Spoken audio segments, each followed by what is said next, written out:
बसंतपुर नामक एक छोटे से गांव में लता और घनश्याम नामक पति पत्नी अपने दो बच्चे पिंकी और चीकू के साथ एक छोटे से घर में रहते थे। घनश्याम सेठ धनीराम के यहाँ खेतों में मजदूरी का काम करता था और लता गांव के एक बंगले में खाना और साफ सफाई का काम करती थीं। दोनों पति पत्नी खूब मेहनत और मशक्कत करके अपने और अपने बच्चों का पेट भरते थे।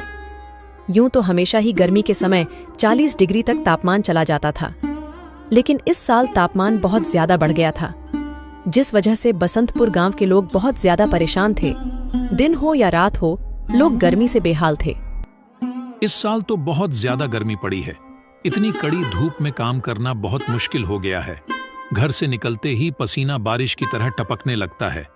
इतनी भारी गर्मी में तो काम पर भी जाने का मन नहीं करता। न जाने इस साल की गर्मी कैसे कटेगी।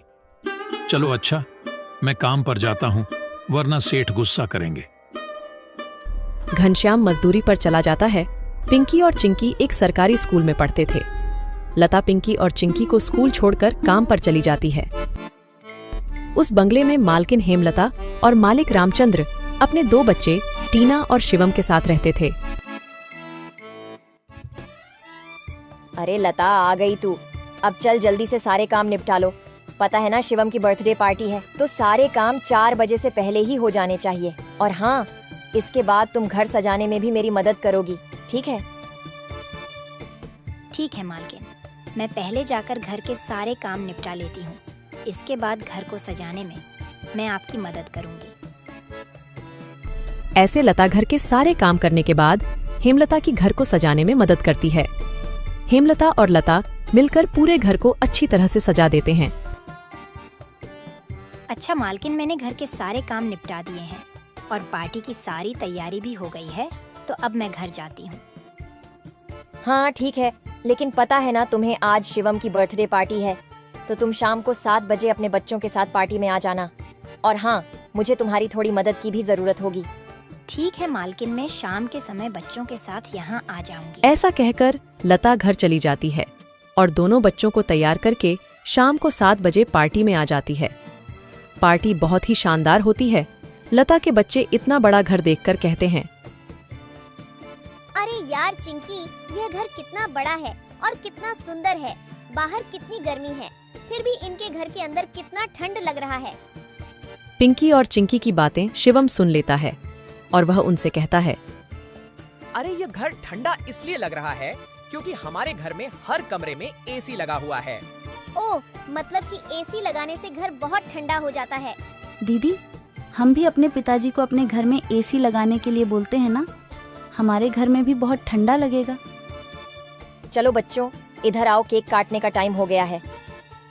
जब केक काटने लगता है तो पिंकी और चिंकी एसी की ठंडी ठंडी हवा खाते खाते शिवम के कमरे की तरफ चले जाते हैं और शिवम के कमरे के बाहर खड़े होकर एसी की ठंडी ठंडी हवा का मजा लेने लगते हैं। एसी की ठंडी ठंडी हवा खाते खाते वह दोनों कमरे के अंदर चले जाते हैं। दीदी, यह कमरा तो सबसे ठंडा है, इसमें कितनी ठंडक है। और दीदी, यह देखो, यह बिस्तर कितना सुंदर है, बिल्कुल मखमल जैसा। दोनों बेड पर बैठ जाते हैं और ठंडी ठंडी हवा का आनंद लेने लगते हैं। देखते ही देखते 15 मिनट बीत जाते हैं और आराम करते करते कब दोनों की आंख लग जाती है, उन्हें पता ही नहीं चलता। इतने ही देर में अचानक से शिवम की बहन टीना कमरे में आ जाती है।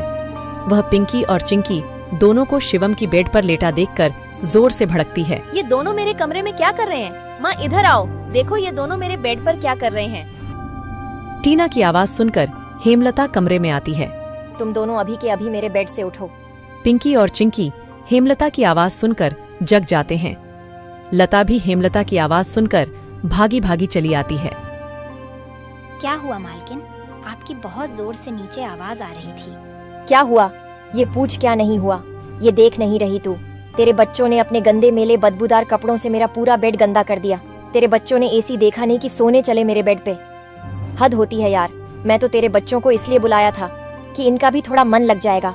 इन्होंने कभी ऐसी पार्टी लाइफ में देखी नहीं होगी, ये भी देख लेंगे। पर ये तो अपनी औकात ही भूल गए।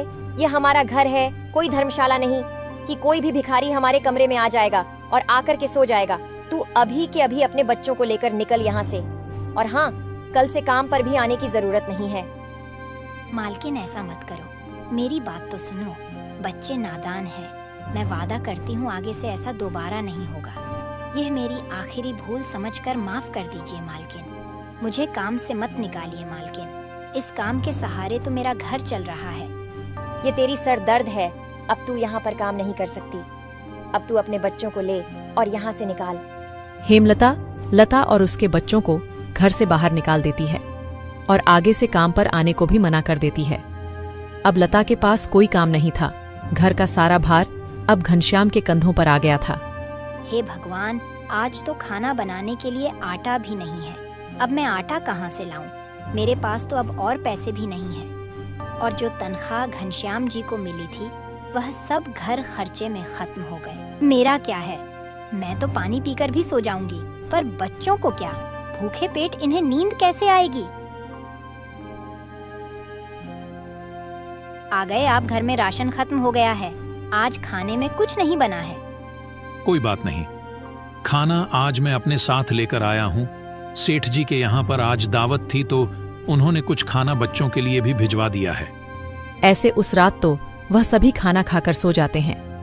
अगली सुबह लता फिर से अपनी मालकिन हेमलता के घर जाती है और उससे थोड़े पैसे उधार मांगती है। मालकिन, मेरे घर में खाने के लिए एक अनाज का दाना भी नहीं है। कृपया आप मुझे थोड़े से पैसे उधार दे दीजिए। तुझे देने के लिए मेरे पास कोई पैसे वैसे नहीं है। मैंने तुझे पहले ही काम से निकाल दिया था, फिर तेरी यहाँ आने की हिम्मत कैसे हुई? जा निकल यहाँ से और आइंदा यहाँ पर अपनी शक्ल मत दिखाइयो। हेमलता की कड़वी बातें सुनकर लता घर वापस जाने लगती है। तभी उसे रास्ते में एक पोस्टर दिखाई देता है। उस पोस्टर को देखकर लता वहीं रुक जाती है। पकोड़े बनाने वाले की जरूरत है। अधिक जानकारी के लिए इस दिए गए नंबर पर कॉल करें। पकोड़े बनाने तो मुझे आता है। अगर यहाँ मेरी नौकरी लग जाए तो घर का खर्च चलाने के लिए कुछ पैसे आ जाएंगे। ऐसा सोचकर लता उस पते पर पहुंच जाती है।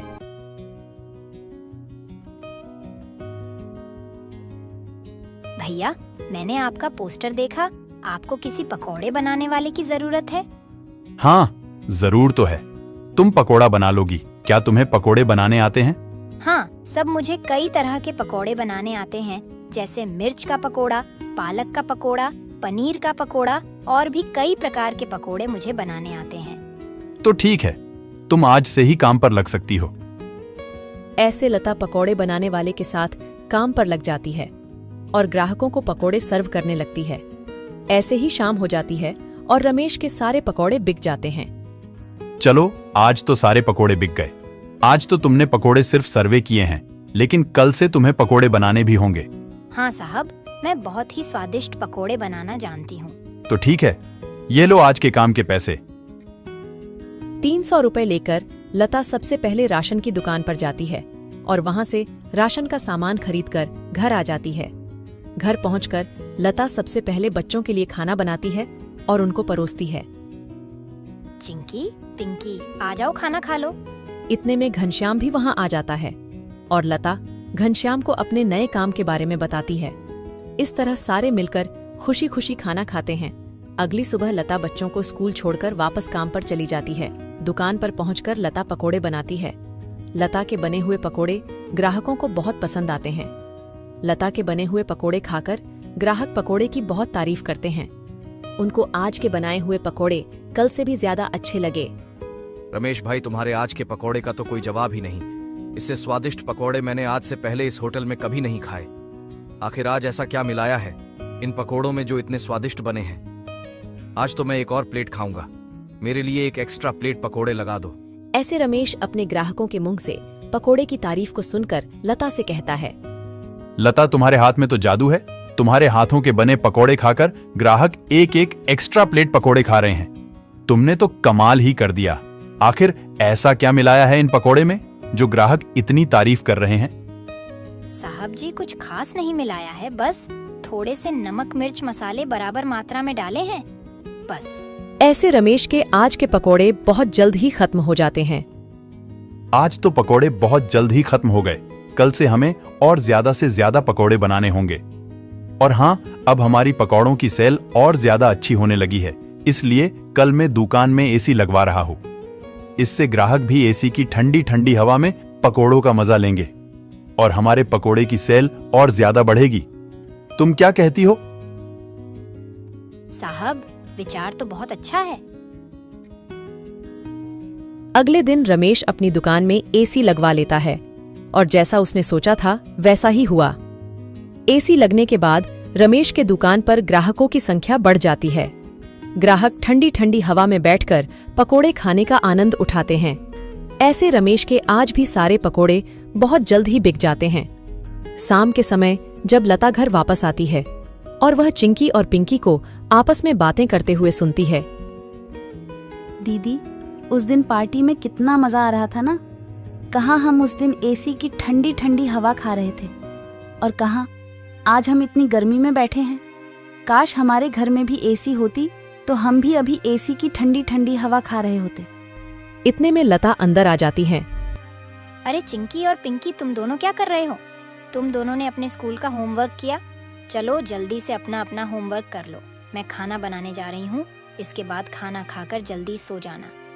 कल तुम्हें सुबह उठकर स्कूल भी तो जाना है ना। ठीक है माँ, हम स्कूल का काम करके आते हैं।